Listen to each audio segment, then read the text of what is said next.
Caitlin Bernal. I've been working with Baltimore Core since 2018 in many roles, but currently I serve as the Director of Social Entrepreneurship and Innovation. Social Innovation and Entrepreneurship. Just a little tired, y'all. We have our Elevation Awards program that we typically run. We're actually just at the tail end of it, prepping for our final dinner tomorrow night, so it's on a little everywhere, but that's what I do. How y'all doing? I'm Jarrell Wilson, Executive Director for My Kids. I'm working harm reduction. I'm working with R&D Associates, a partner of the community. Help with housing, jail reform, advocate, mental health. Hi everyone, my name is Sierra Daniel. I am here today as a sexual health ambassador with R&D Associates. I'm the founder of God is Here Media, which seeks to use the power of faith and media to change the world. We address sexual health, disease prevention, literacy, and adverse childhood experiences. I never mentioned this, but in the spirit of Baltimore Core, I am a 2016 Baltimore Core Fellow. And since Pamela is here, I am a 2018 OSI Fellow. I'm Baltimore, born and bred. Love Baltimore. So happy to be here. Good afternoon, everyone. My name is Asia Carey. I am the President and Executive Director of Crayons and Culture, as well as the Culture Connect Group. So Crayons and Culture, we are a Black-led grassroots organization where we're focused on rebuilding community education in Baltimore that centers cultural identity, curated immersion experiences, as well as community connectivity. And for the Culture Connect Group, we support social impact organizations achieve their mission, scale their mission. Good morning, good afternoon. Pamela King, co-founder of Baltimore Entrepreneur Leadership Network, and most people know me from the Open Society Institute Community Fellowships Program. Hi everybody, my name is Wendy Bolcher. I'm at Loyola University here in Baltimore, and I run the Simon Center for Innovation and Entrepreneurship, and we have the Baltipreneurs Accelerator reviewing applications for cohort 7 as we speak. Woo! Hello, everybody. My name is Michelle Pettis, and today I am here as an ambassador for R&D Associates. I'm also the editor of the guidebook promoting sexual health in churches. I'm just delighted to be a part of this work and part of this organization. Hi everyone, I'm Joby Taylor. I'm at UMBC. I'm one of the co-leaders of the Shriver Center for Public Service and Community Engagement. Jim Kuchar, I'm the Associate Professor of Social Innovation at the University of Maryland, Baltimore, and I hold in my hot little hands, hot off the presses, a new book on cases of social entrepreneurship in the United States featuring 3 Baltimore enterprises. Wow. 2 of those case studies were written by me, and 1 was written by Wendy. Right. BELN in action. Precisely why I brought the prop. Thank you. Sally Scott, Director of the Community Leadership Program, Master's Program and Certificate at UNBC, and co-founder with this Pam of BELN. Andy Masters, I'm with the United Way of Central Maryland, and I am the Senior Director of Neighbors United. I lead and facilitate some neighborhood leadership training and support neighborhood leaders in Central Maryland. Hi, good afternoon everyone. I'm Delana Watkins. I'm here as a sexual health ambassador with R&D Associates. I'm also the Executive Director of the Women's Wellness Lounge, which I'll share a little bit more about the work we're doing. Hi everyone, my name is Kara Parker. I am a program coordinator at On Your Ashe, a nonprofit organization which supports women and girls with transformative and empowering programming and rites of passage programming. I'm here in support of the fellowship and mentorship with Mama Nina's. My name is Renee Weber. I'm the founder of the Queen Sisterhood Society. We are a sisterhood and investment club. I'm here on behalf, however, of R&D Associates with the Leadership Fellowship as an ambassador, promoting sexual health. I intertwine that into everything that we do in my organization, including personal development as well. Also, I'm a proud graduate of both the 6th cohort of Baltimore. Wendy, and happy to Good morning, everyone. My name is Dr. Samuel Onwiko. I'm the Director of Research for R&D Associates and also double as the Evaluation Officer for the program. Hi, my name is Rupkat Nafu. I am the founder and CEO of R&D Associates and also the lead for the Ambassadors project to promote healthy relationship, reproductive and sexual health in diverse communities in Baltimore. It's a pleasure to be here to present our leadership model and fellowship here. Thank you. All right. When I say peace, you say power. Peace. Power. Peace. Power. I greet you in the spirit of peace and power today.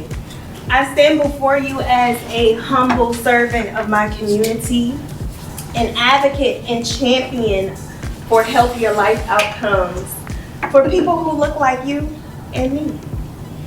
I want to take you on a short journey today, a Sankofa journey, back to our beginning, the collective. If you with me, let me hear you say Ashe. Ashe. So, imagine meeting an Ethiopian woman full of scholarship and servant leadership, out here navigating these Baltimore on the boots on the ground, grassroots streets, while walking a fine line between research papers, white papers, evaluations, and this whole academic world. Her natural ability to build relational wealth inspires you. And she sees something special in you. And more importantly, she sees something special in the work that you do. And in the summer of 2024, she invites you, a Buntings Fellow, shout out to my Buntings Fellows in the room, to showcase your work at the Youth Sexual Health Conference. Repka curated a space where many of us in the room responded to the call of action. We conducted our own workshops, presentations, performances, and even participated in a pitch competition, collectively making the conference a huge success. And then later that summer, y'all know what she did? What she did? She invited us back again to a small meeting similar to this, a meeting of the minds, where she shared the Ambassador Leadership Fellowship. We liked the idea that was proposed, and we got together over several months, bringing a meeting of the minds to refine, to define what it is that we wanted to do. And collectively, we submitted a proposal to the City Health Department. That was around August, as a sexual health promotion project. And guess what, y'all? We got funded. Let me hear y'all say, we got funded. We got funded. Next thing we did, we said, all right, we got to get organized. So we came back together and we submitted another proposal to build capacity in health research and to identify a health priority collectively that we would all address. And guess what, y'all? We got funded. So welcome to the Ambassadors Project to promote healthy relationships, reproductive health, sexual health, and expansion of our collaborative work. Clap it up for yourselves. I want to take a little time to introduce myself. I am LaShawn Kroom, affectionately known for the last 20-something years in Baltimore as Mama Gina. I stand before you today not just as the founder and CEO of Own Your Ashe, but as a passionate advocate for holistic development of girls and women. Within our community, at Own Your Ashe, we operate 6 dynamic programs designed to coach and develop individuals, using a framework that's culturally responsive, liberatory, and intergenerational. That's our framework. Our mission is deeply rooted with many, many years of experience working on the ground in Baltimore. And I joined the Ambassadors Fellowship because I found that while mental health discussions in my community, in the Black community, can be challenging at times, there is another topic that's even more challenging and almost taboo, and that's sexual health. Talking about, learning about sex is even more taboo. The information that's often available is misinformed or molded solely based on religious perspectives rather than evidence-based facts. I joined because I too, even in my 40-something years, had not been informed on specific subjects when it came to sexual health. I was determined not to continue this vicious cycle of ignorance. Fully aware of my influence and responsibility I carry to support healthier outcomes for young girls and women and their entire community.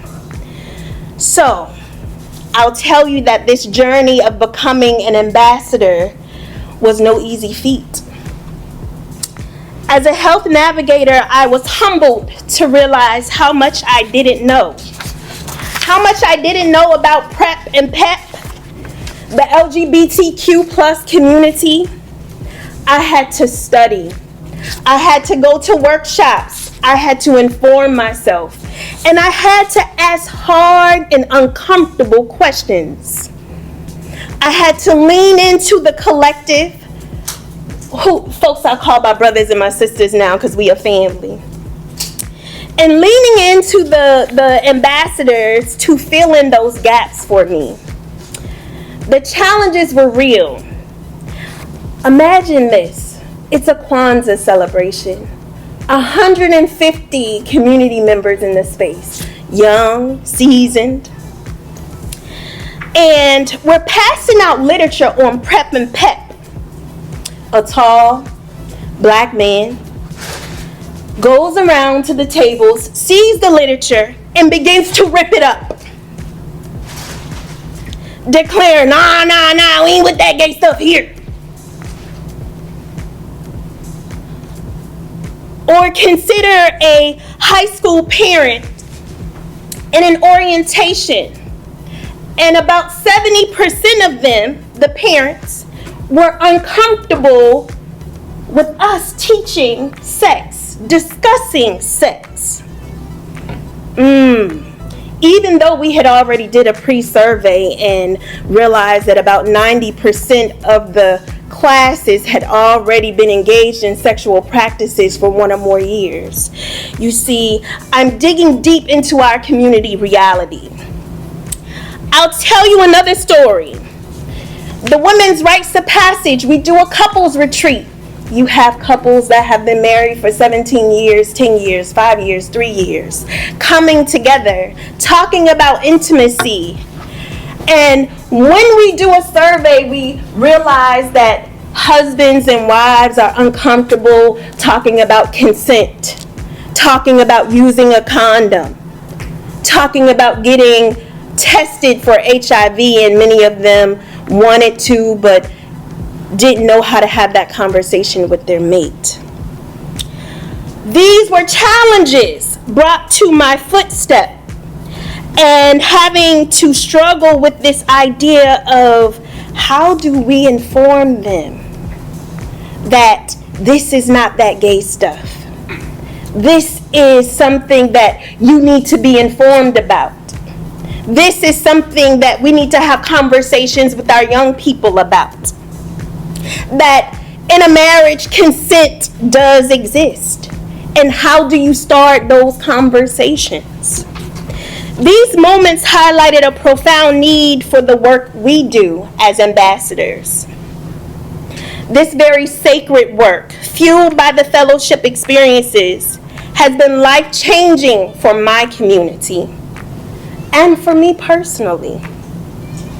Through this journey, I have gained over 30 new community partnerships. Y'all clap it up for that. I was able to reshape my brand and understand that public health, health disparities, sexual health was a part of the work I was already doing, but knowing how to name it. Being able to collaborate with my fellows, I was able to secure $250,000 in funding. Okay. Can I get an ashe on that? You know, doing this work for 20-something years in Baltimore, not being funded, it can beat down on the spirit a little bit. But understanding that the collective power came when Repka made the call and Renee came in and Dr. Sam came in and Kara came in and Delana for my kids came in. And we said, look, we are stronger together. By tag teaming events and workshops and presentations amongst the collective, we have increased our bandwidth. We become larger than life. We're not just this tiny one-woman show machine. We were able to build bridges across lines of difference, proving that together we are stronger, better, and more informed, and ready to own our ashe. For a healthier, more knowledgeable Baltimore, I welcome you again. Thank you. I don't know. I find that hard to follow. But thank you for speaking from your heart. I appreciate you so much, Mama Gina. And I would tell you, Mama Gina was one of the people that was most challenging.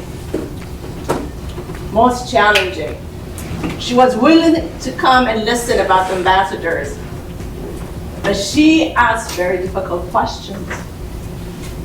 And she said, I don't want you talking about that, about our community like that. That you're saying they're disproportionately affected by HIV/AIDS. Why are you talking about that? What's the proof? What's the data? She was not the only one, there were others. And to actually witness the transformation of Mama Gina, and Wesley's another one, is sick with wisdom tooth, so he couldn't present today.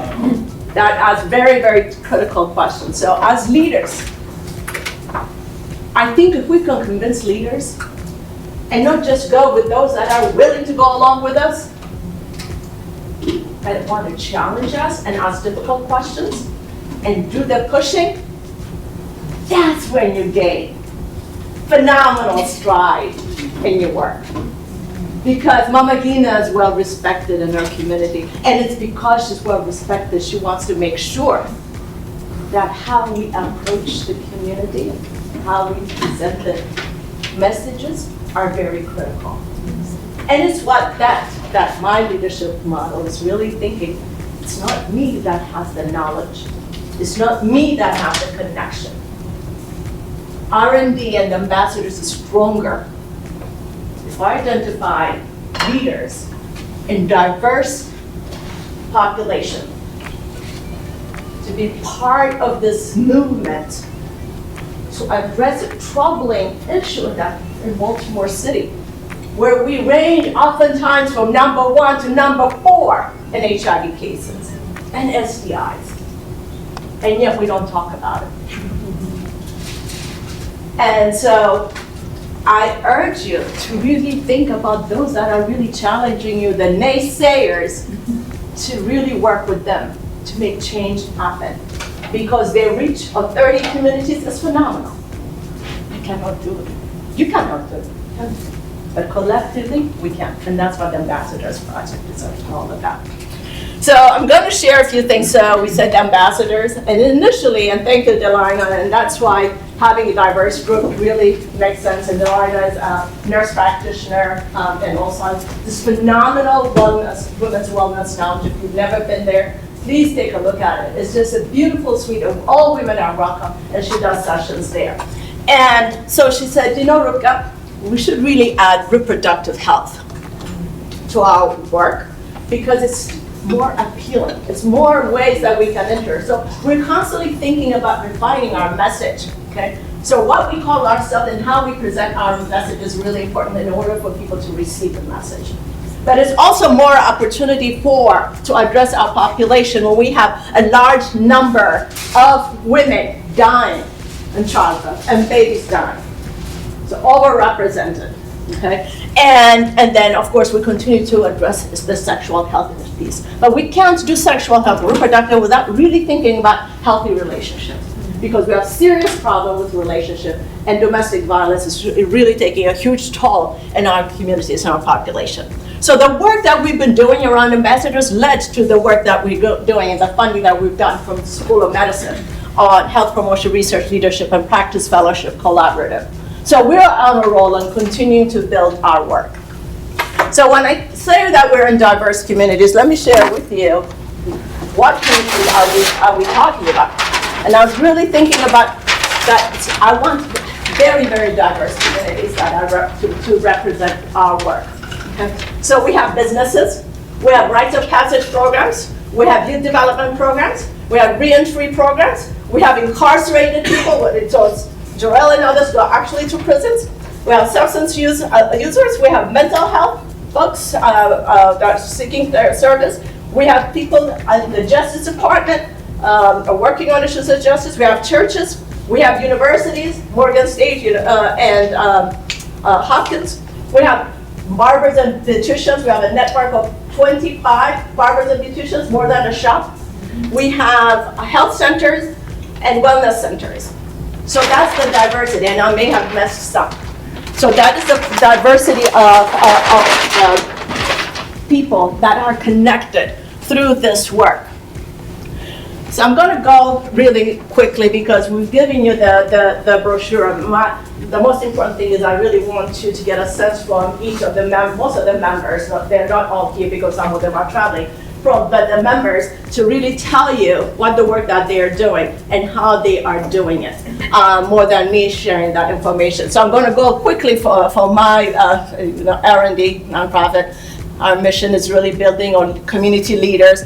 Our core values is community-led work, relationship-centered, who you know, who you value.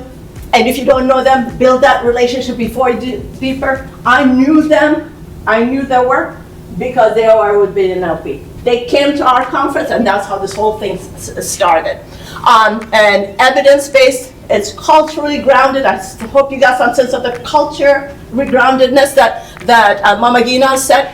It's collaborative, it's accountability and measurable impact, and target population focus. Each of the target population, I do not know how to work with incarcerated people, but Jarrell does.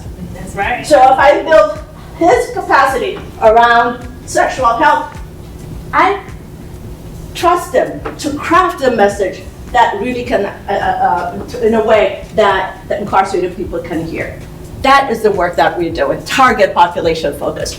The range of work that we do under R&D besides this sexual health is coaching and mentoring and transitional and impact research, community needs and asset development, program evaluation, and youth development. And Sam has diverse experience in evaluation, but Sam is also an MBA, just got his MBA, graduated from Hopkins. And he's also a medical doctor. So we have him do a lot of stuff on R&D Associates. So moving on.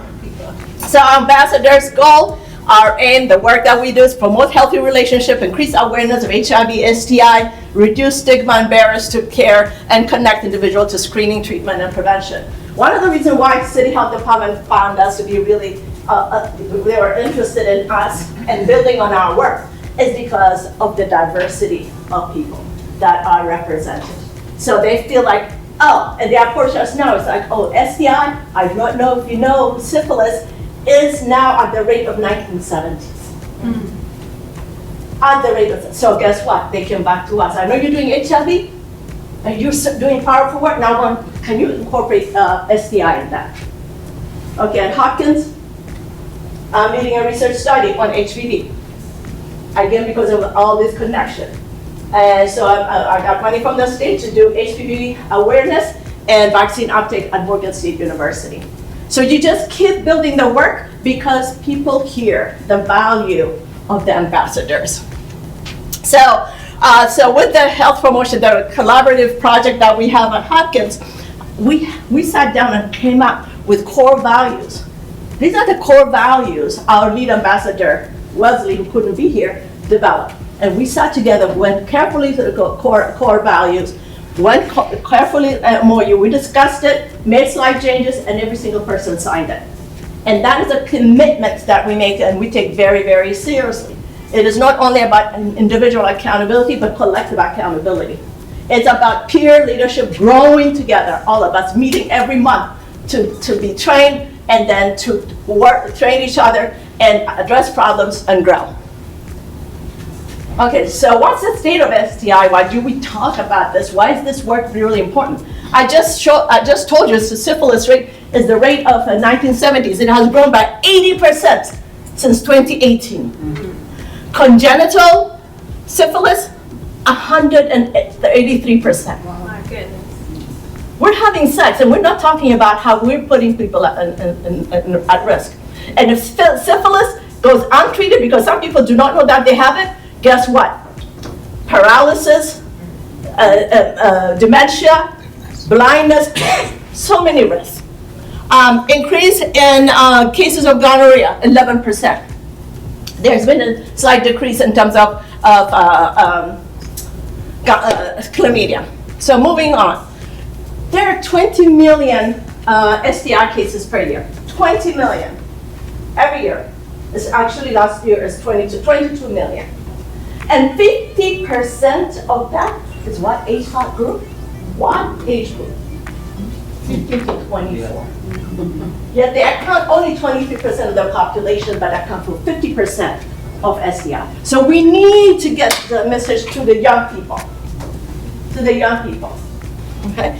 And why is it also important? Look at the young people. They account for 70% of gonorrhea, 3% of chlamydia in the country, 49% of HPV, 45% of genital herpes, 26% of HIV, 20% of syphilis, so on and so forth.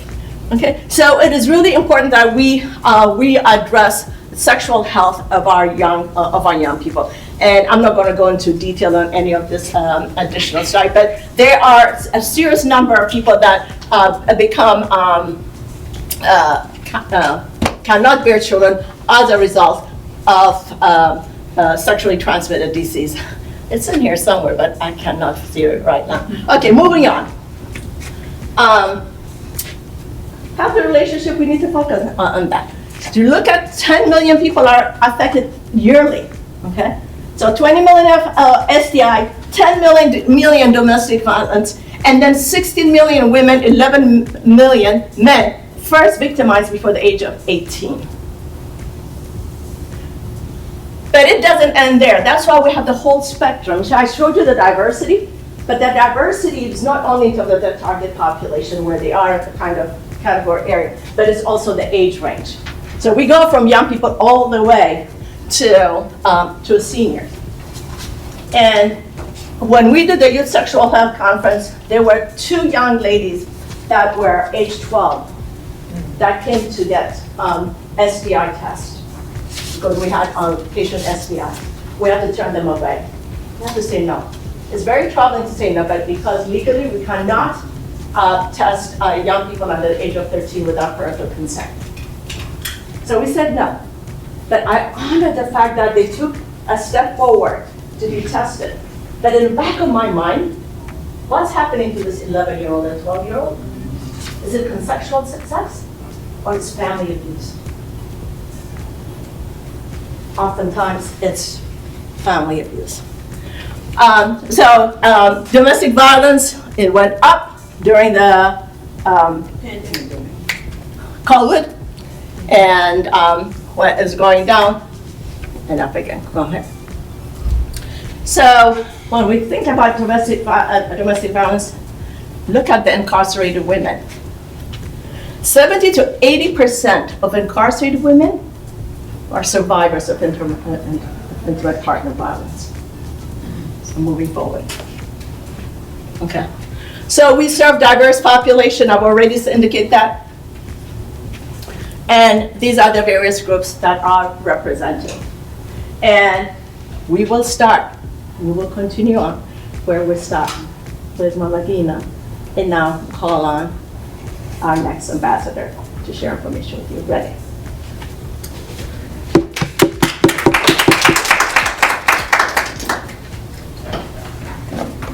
What two amazing acts to follow.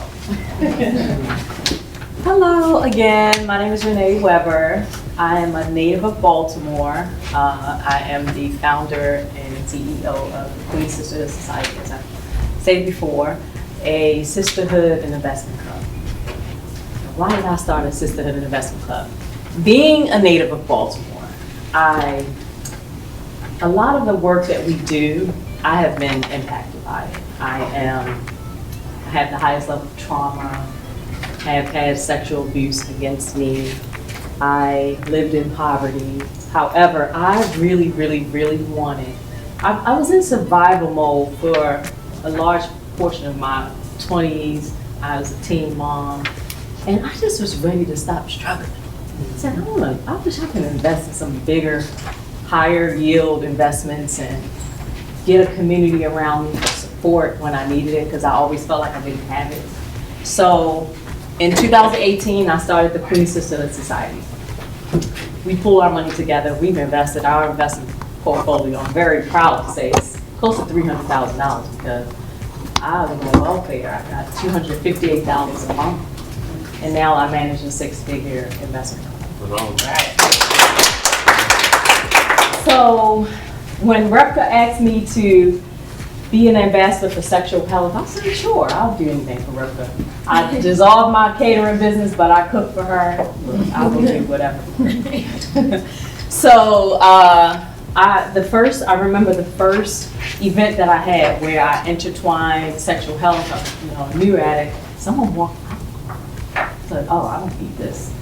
And then the last one that I did recently for our 7-year anniversary, someone called me and said, thank you so much. I wish I had known this information because I was in a relationship, someone cheated on her, and I wouldn't say, she didn't say it, but context clues, she contracted something. So getting the word out is super important. So one way that we introduce sexual health, I need maybe 3 volunteers. Anybody come on up. Share stage with me. Delana. Okay. Not ambassadors. Not ambassadors. Okay, yes. I'm right here, I can sit up. Come on, Wendy. I haven't spent time with you in a while. That's good. All right, 3. I can't say no to her. So there are 8 dimensions of wellness, right? I don't know if you've ever heard of these, but all of these need to be addressed in the work that we do, all of us. So I'm gonna have everybody spin the wheel, and when you spin the wheel, we're gonna have a conversation around each of these dimensions of wellness. Okay. You're closest. So, all right, get ready. I win.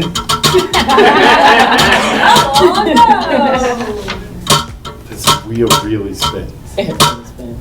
Emotional. So when you think of emotional wellness, how does that affect your relationships? Anybody you wanna start? I mean, a lot of relationships are sort of based on emotional safety, right? And being able to share and connect emotionally with a partner. Yes, anybody else? Want to share how, Delana? Yeah, I think a lot of times we make decisions based on our emotions, not realizing the connectivity holistically. A lot of our decisions start with where we are emotionally, dealing with your mental, wellness, kind of intertwined. So we have to make it investment.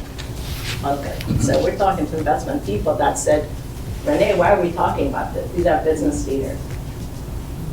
So how's relationship and sex, unhealthy sex, affect the emotional, affect your investment, your financial security? So emotion. Thank you for sharing. All right. All right, next up.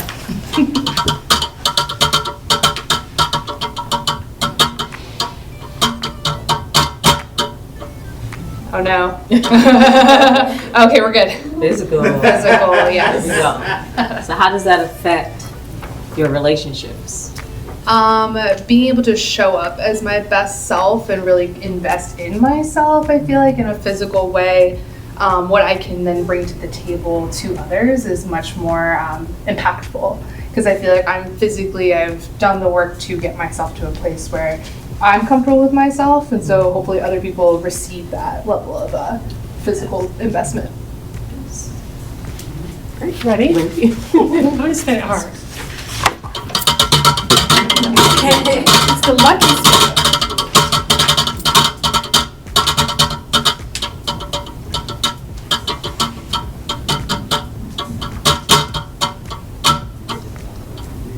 Finances. So do you want us to connect this to sexual health? Yes.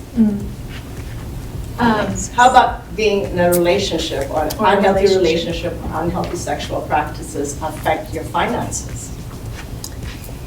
Yeah, so there's, all kinds of really unhealthy relationships that are fed by financial dependency. So if we can be financially independent, we can make decisions that are healthier for us, for sure. Anybody else have anything to offer? Well, as it relates to, having a significant other, if y'all both can communicate and be on the same page and be financially independent, it makes it a lot easier for the emotional part to develop.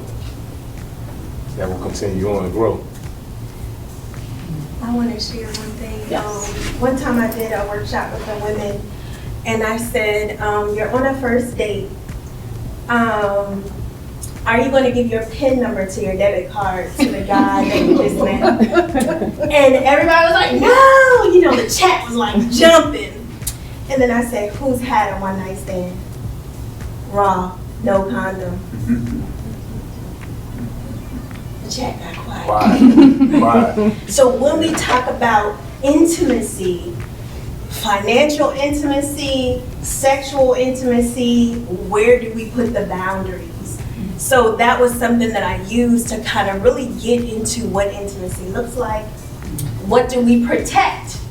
What do we value based on our own decisions? So that just reminded me of that just that way. And also, I would say with the finances, women in domestic violence situations sometimes stay because they have no way out because they're not financially secure. So what we were trying to convey to the investment club is that being an unhealthy relationship and engaging in healthy risky behaviors affects each of the 8 dimensions of health. So yes, it is your business as an investment club to be concerned about the 8 dimensions of health, because being in an unhealthy relationship will affect your investment, affect your health in general. Yes. You can have a seat. Thank you. So that concludes my component. So that's what we also have retreats, and every event and meeting that I have, I try to incorporate sexual health so that someone else is learning something new. Thank you. Renee wears several hats because she's also a beautician. Yes. That's business. I wish I was over there. Rachel, can I add something before Delana goes? I mentioned to you about the young man who ripped up the flyer. Later, we did a more intimate space where we brought the men and women together to talk about that. And he now is an ambassador. And just have been more informed. So I would be remiss to say, like, he was like, well, Mama Gina, I thought it was such and such on the page. And we had to like slow walk, like, what are you seeing? What are you experiencing? And he had been incarcerated before. So his experiences and his social past informed why he was so emotional about what he thought he saw. But now he's like an advocate, like, all right, these girls need to know what's going on. And I wanted to share that, like, it was a full 360. And it took some months, but we made it happen. Absolutely. Again, that's the great work that you do. So, good afternoon again. I'm Delana Watkins. So I am as she said, healthcare practitioner by profession, so I love caring for people. I'm the executive director of the Women's Wellness Lounge. So by a show of hands, how many of you all have ever visited a doctor's office? Better be everybody in this room at some point in time, right? So oftentimes those spaces to me are not curated for us to feel well, to promote wellness, or for us to sometimes come in and actually bare our souls to tell the truth. So in 2011, I had this vision of creating and curating a space that made women, and particularly women of color, feel comfortable to do just that. Because what I saw in my practice was that we sought sick care, not well care. And so that 1 degree shift in thinking was for me to educate and inform and make them feel empowered to be able to do that. And so I started initially not having my own space in 2011 to now having my own women's wellness lounge downtown on North Howard Street. So clap it up here. So what we did, and we did this right out of the pandemic, sought another space. And that's where we landed in 21201. It has been growing pains. Becoming part of the ambassadorship around sexual health has been truly empowering and helped to elevate the voice of the work that we do. So we stand on 3 pillars, and that is for women to feel safe, seen, and heard. Why is that? That's because, again, as I stated before, women tend to seek sick care. We can tell you about how everybody else is doing. We're nurturers by nature. We will care for others and oftentimes neglect ourselves. So they need to feel safe to be able to come in. So that space that I curated looks like your living room. You don't see an exam room until after we've spoken, until after we've talked, until after I feel about how you're doing, what brought you here today, how did you get here? And we talk about that because, again, those 8 dimensions of wellness, that's what I'm assessing within the first few minutes that we're talking. To be seen, again, we show up in all the other spaces and places. We look decked out, we dressed, but oftentimes women are broken. We are emotionally connected and healed to what we need to do for ourselves holistically. And then the heard part, elevating our voices. So the numbers that we show up in, that 1 through 5 that Rebecca talked about, that doesn't mean that we're good. Typically we would think we want to be in the top 5, but we're leading in all the wrong ways. We're leading in diabetes, we're leading in STIs, HIV, we know nothing about PEP and PrEP. We're not shown up in those spaces and places. So we need to shift that number so that we become 1 to 5 in better healthcare outcomes. And so that's the 1 to 5 that I want for us to be in, not the percentage of this is what we lead in. And so how do I do that? Those are the pillars. So what does that look like? What does that do? How do we do it? We do that through education, resources, and advocacy. Education, how do we do that? We provide workshops. We put our voice out there on the Be More Unfiltered podcast. Let's go. So even if you can't show up, you can't get downtown, tune in and listen to us. And so we talk about those unfiltered topics that oftentimes are taboo or that we're not talking about. And we do that in a very, unconforming way. Again, we talk about it, we don't pepper our words. We say it in such a way that it is both able to be received and then acted upon so that they can see themselves in the words that we're speaking, okay? And then around advocacy work, I got a big mouth. And so anything that I feel that women aren't represented in or represented properly or that they need to know more of or should seek a second opinion or recommend that you go somewhere different, that's where the advocacy work comes in. And then the other piece of what we do, which is near and dear to me, which is curating resources that when you open it up, you can relate to. You see yourself, you see your daughter, you see your sister, you see your aunt, you see whomever you come in contact with, but you're able to open it and or see it and say, this is me, this is where I belong, this is what I should be doing, this is what I deserve, right? Because we all are afforded good quality health care, but oftentimes women of color don't access it because we feel as though that we should only access sick care and not well care. And so we need to change their thinking around that. And then lastly, I'll leave you with this. So it's one thing that my sister Vina said, to be in a one-man band. I told you I got a big mouth. I don't mind walking around. I walk around all day in some 6-inch heels. However, I can't do this work alone. And so the only way I'm able to do that is connect with individuals such as, again, Jarrell for my kids, connecting with Mama Gina, with Renee, again, being an ambassador of R&D. I want y'all to clap it up and snap it up for me. I was selected out of 114 organizations to partner with the University of Maryland Patients Program. So now my voice will be going national. So whatever I curate, whatever I do on this level, I now have the backing, the capacity, the data, and the resources that I need to take this initiative nationally. Amen. So I am excited about that. They just announced that last month. We had a closeout luncheon for that. So I'm excited about that work. And then the other thing is, I actually opened up a school. Called the Certified Allied Health School. Why? That educational piece. The educational piece. So you see what I'm doing here? I'm connecting the dots. The Women's Wellness Lounge is what I call the gateway. You're all going to be the invited hub. for the grand opening. Yes. It's the gateway, it's the hub. But we need to be able to connect all those dots. I'm one person, but together collectively we're more powerful. Okay?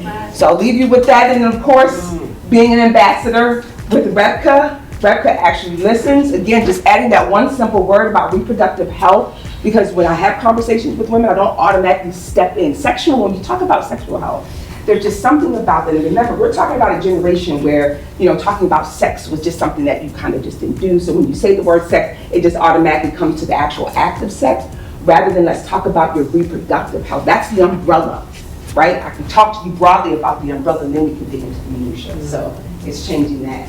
Are you tracking the health outcomes in your population at all? I am now, since I'm working with the patients program, much better. I did not have the database or the capabilities, so we were collecting data, but wasn't able to track to see where the trends and the outcomes were. We should talk.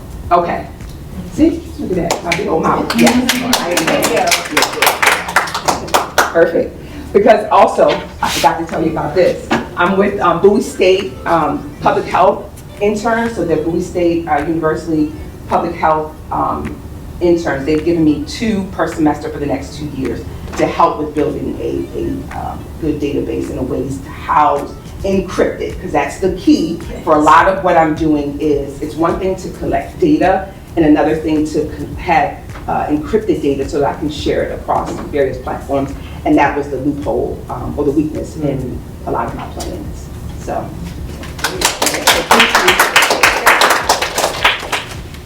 Woo! It's tough act to follow, ladies. Oh. And coming up next, we have Terrell with All My Kids.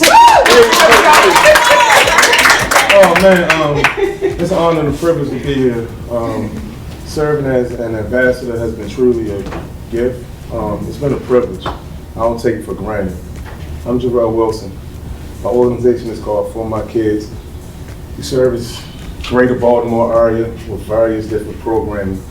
Jail reform work, after school, housing initiatives, mental health initiatives, in school and out of school programming.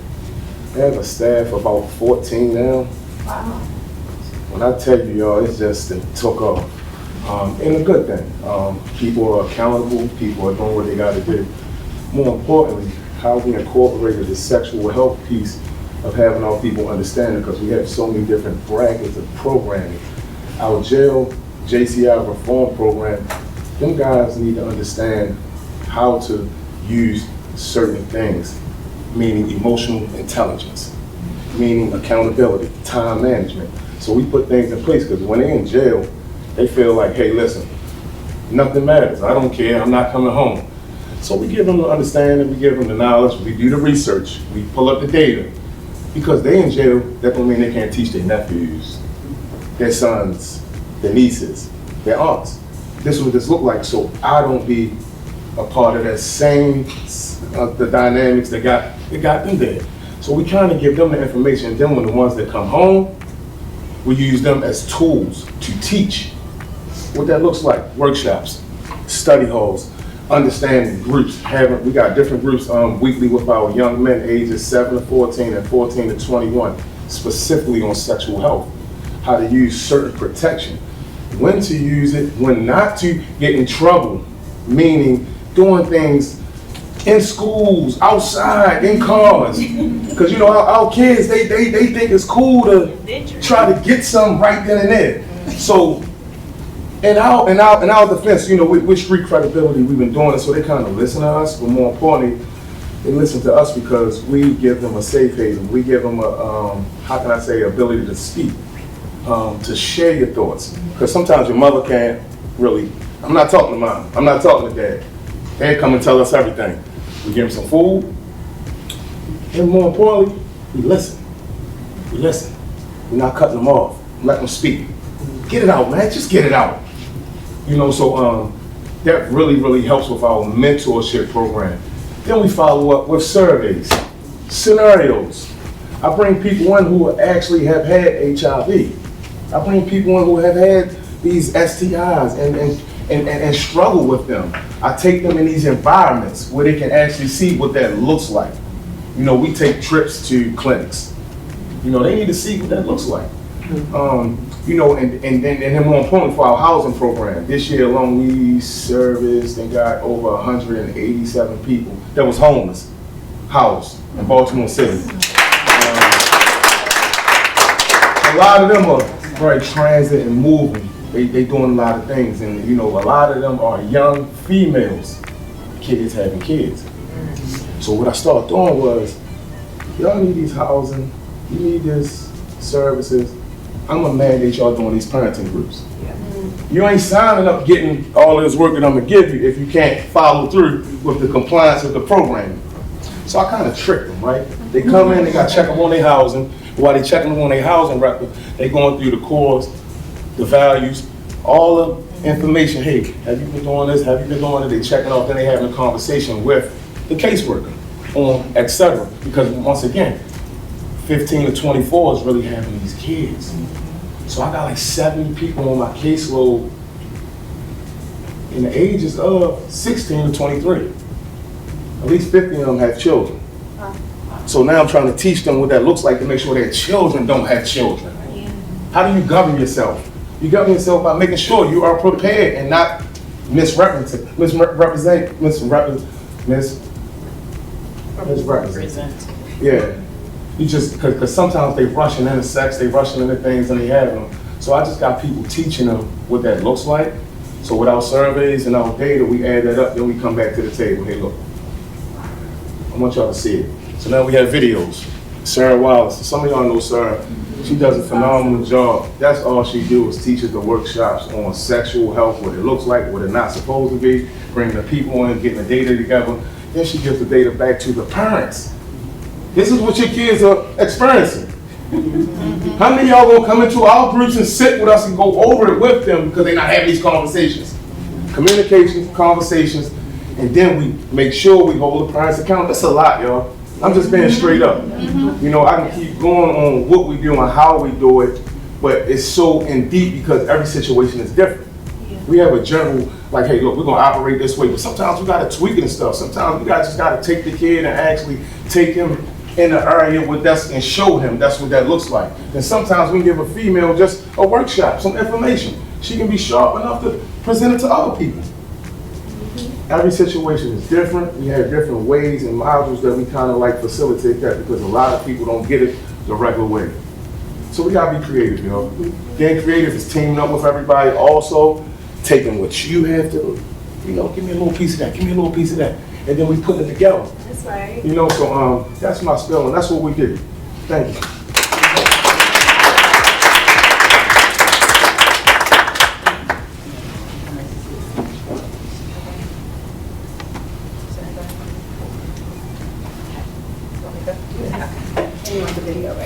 Yeah, is it ready? It should be up there. Okay. Hi, everyone. My name is Sierra Daniel. I am the founder of God is Here Media, which seeks to use the power of faith and media to change the world. Our target areas are disease prevention, sexual health, literacy, and adverse childhood experiences. And so I have had the pleasure, none of that would have happened if I didn't meet Rebecca. I've been working with her since 2018 in sexual health, in adolescent youth development. And so it's been such an honor. I remember back in 2020, she called myself and the late Bishop Douglas Miles, if any of you guys are familiar. He was a pillar in our faith community and a champion for the BELN program. And so we got on the call and she said, hey, this crazy idea. She was like, I want to do like a sexual health initiative with Faith. And she was like, but I wouldn't do it without you two. Would you do it? And I was like, but Bishop Douglas Miles said yes. And I said, okay. And I trusted Rebecca. And so it's been an honor to be a part of that work with churches in Baltimore, addressing sexual health, being a part of the guidebook in that formation. I've also had the pleasure of being a contributor to the Teen Years Explained, focusing on how adolescents are affected by media. And it's really, truly an honor to be in the room with you guys. I know with Rebecca and Pamela, you know, you guys are people who really believe ideas and put action and support behind that. And so it's an amazing place. So thank you. So here what we did is R&D collected all of this information regarding the gaps in PrEP and PEP. And so we collected tons of interviews and research from people who are experts. They literally had like the entire alphabet behind their name.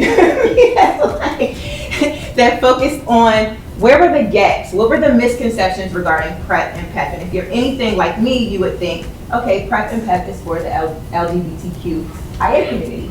And then I also spoke to some of my friends who were doctors who were like, yeah, I would prescribe that to someone who was in highly sexual activity. And so with the research, we found that Black women were disproportionately affected by HIV. However, PrEP and PEP messaging does not target them. And so it was an honor to gather all of that research together, the voices. We had interviews with PrEP users here in Baltimore. And so some of those statements really shine. One statement that stood out the most to me is an African-American woman going to her doctor, asking about PrEP, and the doctor asking her if she's a sex worker. Yeah. And so even after talking to some of my friends who are physicians, they were like, well, yeah, I can see that. Because that's the stigma around it. And so not only for potential users, but also for health practitioners. And so it was an honor to develop this script by taking all of that information and blending all of those voices and all of that expertise and creating this video. So I'm just gonna let the video speak for itself. I hope that you guys like it, but it's to shift that narrative. I had one man, but that one man had more than one woman. When I asked my doctor about protection, about PrEP, he asked me, "Are you a sex worker?"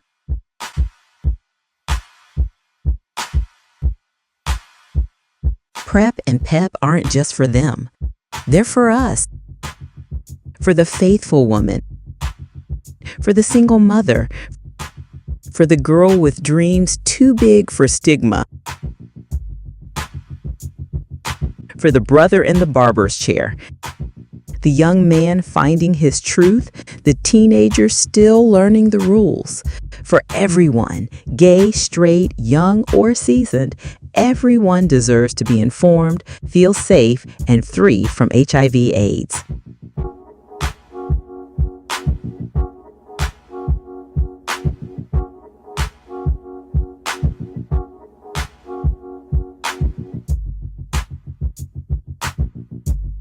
PrEP is 99% effective when taken daily, available as a daily pill or just a few injections per year. PEP is for potential exposures to HIV, including sexual assault. It is more than 80% effective and must be taken within 72 hours of the sexual encounter. Not just for those with multiple partners or men who have sex with men. I protect her by protecting me.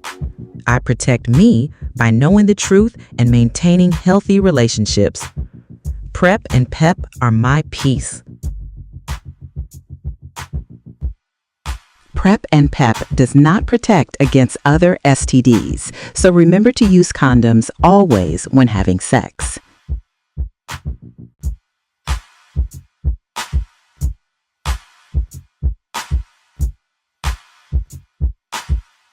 For more resources on how to protect you and your community, contact R&D Associates. You can call, visit our website, send an email, or follow us on Instagram. This message is brought to you by R&D Associates and our ambassadors to promote sexual health in diverse communities, a project funded by Baltimore City Health Department. R&D Associates is solely responsible for this public service announcement. Special thanks to the Baltimore City Health Department.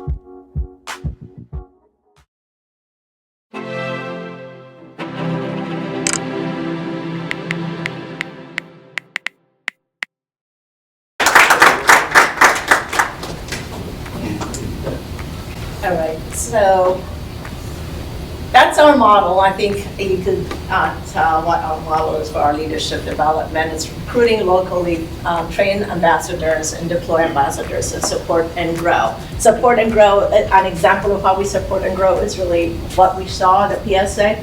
Yeah, giving her the opportunity to actually develop it. And this is the first PSA. And now Baltimore City Health Department is identifying the resources so that it could be televised throughout Baltimore City on regular TV. So it's really building and supporting, or whether it's catering, and it's Renee. So beyond even the work that we're doing around sexual health. So measuring our impact, it's training satisfaction, change in knowledge, change in skills, change in confidence, change in motivation, access to resources and linkages to care, and change in peer relationship. You know, you've got lots of examples about how people are working together here. And then the measures is through surveys, interviews, focal groups, discussion, and presentations. So thank you all for giving us the opportunity to share our leadership model.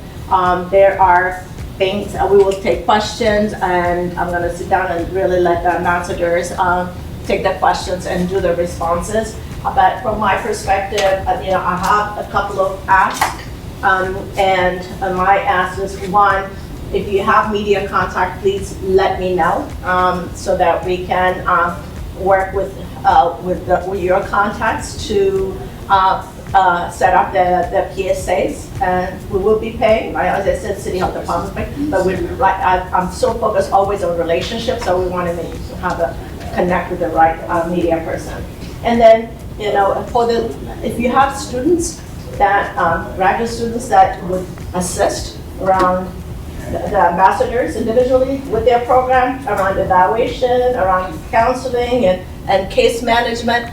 I don't want to speak for you, but I think that's what I've heard from many of the ambassadors who work with them. It'd be great to hear from you. How can you partner? You know, we can partner directly with R&D Associates, whether it's funding or whatever partnership, or you're welcome to individually partner with them. So there's no ownership from my part. It's really facilitating the process for these leaders to continue to grow and be impactful in their work. Thank you very much.